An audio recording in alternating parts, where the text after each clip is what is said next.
Most players give AD carry a bad rep. ADC sucks, it's bad, it's an irrelevant role. I can never carry my trash teammates. Well, today I'm going to show you a replay of one of my games that will showcase how to AD carry when everything goes wrong, and along with that, give tips and tricks along the way. For the non-believers, here's my match history of me climbing from Silver 1 to Gold 2 in less than 2 to 3 days playtime. If you're new here, my name is LittleBoyOfHope. I was able to reach Diamond 4 in preseason at 10. I've been coaching League part-time for a couple of years now, and on this channel, my main goal is to help you get better at the game. If you're looking to improve, you've come to the right place. And before we start, remember to like, subscribe, and turn on your notifications for more educational videos. As a spoiler, in this game, we will be having an Inter/Rager Yasuo top lane, an extremely strong enemy assassin Shaco and Corki that one-shots, an incredibly well-scaled Kog Maw, and also my support leaves me in lane. Tip number 1 is having a strong mental. The way to build a strong mental is understanding your game plan from the early game to the mid game to the late game. What is your win condition? What is your champion's win condition? Ashe and Braum versus Kog and Sona. What you want to do is start pulling the wave, deny them. Ashe and Braum are very strong early in the game. Kog Maw and Sona are a lot stronger later into the game. Your win condition would obviously be to pull the wave, deny the minions, and engage whenever the Kog Maw greets for CS or the Sona miss positions to harass. Also, another thing is having the ability to carry and confidence. If you don't have that, it's going to be the willingness to improve over wins and losses. Not every game you have to win. If you focus on improving enough every game, you will gain confidence, then you will know that you too can carry with the right mentality and game knowledge eventually. But first you gotta learn how to do it, and improving, the willingness to improve helps keep a strong mental because you have things to focus on. You can focus on kiting, you can focus on trading, you can focus on CSing, you can focus on dodging enemy skill shots. You're learning, you're constantly learning, you're focused on learning and improving yourself over the wins and the losses, and that's how you will start to be able to carry eventually. Tip number 2 is to contest your level 2 power spike. The first 3 minions of the second wave will get you level 2, then you can start trading. You'll have 4 abilities over 2 abilities. This will always work in your favor if you do it correctly. Notice they are still level 1 while we're level 2, and we get an amazing trade-off. You will almost always be able to get a kill or 2, if not a CS lead. We could have further extended that CS lead by pulling the wave and denying Kog Maw and Sona CS since we're stronger than them early game. But because Braum doesn't know that, he decides to do what he probably does every game, which is to push and roam. This leads us to tip number 3. Make sure you farm safely and be careful for ganks. Watch out for 1v2s, 1v3s, look on the map before CSing, look on the map before trading. I don't do that here, and I almost die because of it. Even if your support was with you, another great tip to have in mind always is before you CS, look on the map. Before you trade, look on the map. Always after you trade, look on the map. After you CS, look on the map. As you'll notice here, Shyvana pings for a dive. Another very unfortunate thing to happen to us, since the goal of our lane here is to pull the lane to ourselves. However, notice Shyvana pings for the dive, we start shoving in, I initiate the dive, Braum goes in, Braum misses Q, Braum takes aggro, and Shyvana decides to counter jungle.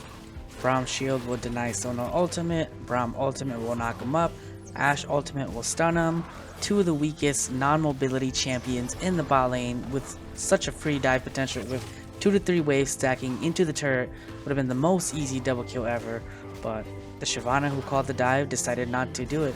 Already not having the opportunity to carry because you've been left in a 1v2 lane, now being baited by your jungler to force a to play a dive and then to actually not dive. Very, very unfortunate. Circling back to tip number 3, to farm safely, it's very important to do so because in doing so you are winning by keeping enemies on the bot side as well as not feeding them more kills and gold. This game would have been easily, absolutely unwinnable had I not been able to farm safely and scale up alongside the Kog Maw. Tip number 5, there's going to be a lot of tips in this one, basically macro and micro. You gotta know enemy abilities, your abilities, team abilities, summoner spells that are burnt, summoner spells that are still up, how to punish, when to rotate, or when to take objectives. I know League can be very confusing. If you have any questions at all, leave them in the comments.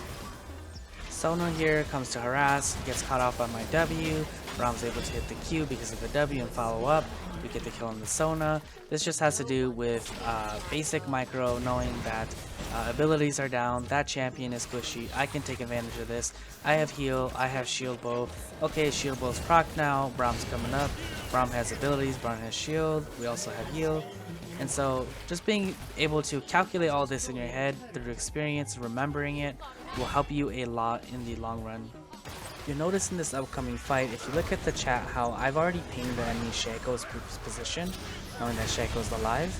We go for this kill, knowing that Shaco's going to pop up, not going to be able to flash in time, but sometimes that small difference of being ready is the difference between life and death. Another concept of micro, knowing enemy abilities and knowing your own abilities.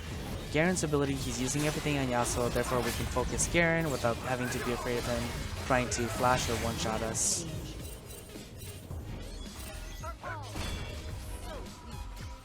What a lot of players will do here is they will try to fight 1 versus 5. However, if you look on the map, Yasuo is backing right now, Braum is respawning, team is coming back in a few seconds. No need to rush anything just yet, we can slow play it and get free kills just like this. One thing I've noticed in lower levels of play is that people always try to win right off one fight. That's not how it works, you don't win in just one fight. Maybe if it's a 60-minute game, death timer is very long, that'll happen. But you have to take every single small win and slowly, gradually build up and make up for what happened when you fell behind. Notice how we win so many fights, but it takes so many fights for us to just barely win because our Yasuo was fitting, our Braum was not in our lane, Shyvana baited a dive when she pulled out of it. Going back to basic macros, notice how I'm looking on the map here for enemy positions. I see Corki pushing here, very dangerous, I ping it, I try to back. Fortunately for us, Yasuo TPs. I'm looking on the map also, I see Shaco. I know that Shaco has a dash, he can come in and try and steal the dragon. As soon as he uses his ability, I want to catch him, try and kill him. Deal as much damage as I can to him so that he doesn't have the opportunity to do it to my team. Keeping in mind, going in for the kill here, also being very mindful of the Garen. Garen can one-shot us. Anyone can one-shot us, so we have to be very, very careful at this point of the game.